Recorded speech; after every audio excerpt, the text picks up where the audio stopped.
नमस्कार सर्वांना, पुन्हा एकदा स्वागत आहे नवीन ब्लॉगमध्ये. आज प्रत्युषच्या समर कॅम्पमध्ये स्विमिंग होणार होतं. त्यांना स्विमिंगला घेऊन जाणार होते. नाशिक रोडला जलतरण तलाव आहे तिथे त्या मुलांना ते घेऊन गेले. मुलांनी खूप मस्ती केली. नंतर मग 1 वाजता दुपारी मी त्याला घ्यायला स्कूलमध्ये गेले. ऊन फारच कडक झालेलं होतं. मग आम्ही दोघं घरी यायला निघालो. घरी येता रस्त्यात उसाचा रस प्यायलो. मग घरी आलो.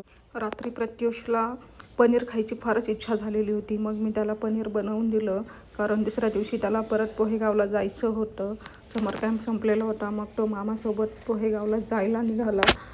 बॅग भरली आणि सकाळी 7 वाजताच तो पोहेगावच्या दिशेने निघाला, कारण की ऊन फार कडक असतं आणि नंतर फारच हाल होतात. मग सकाळीच तो त्याच्या मामासोबत पोहेगावला गेला.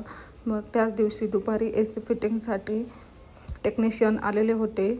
फ्लिपकार्टवरून AC ऑर्डर केलेला होता आणि तो डिलिव्हर झाला, तरी 3 दिवस होऊनही कोणी इन्स्टॉलेशनला आलं नाही. मग मी LG कस्टमर केअरला कॉल करून रिक्वेस्ट रजिस्टर करून घेतली. मग ते लोक लगेच 2 तासात घरी आले आणि AC इन्स्टॉलेशन करून दिलं. भर उन्हात ते लोक काम करत होते आणि मग त्यांनी आमचा AC इन्स्टॉल करून दिला.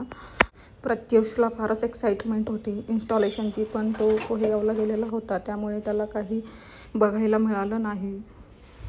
अशा प्रकारे हा दिवस गेला. धन्यवाद.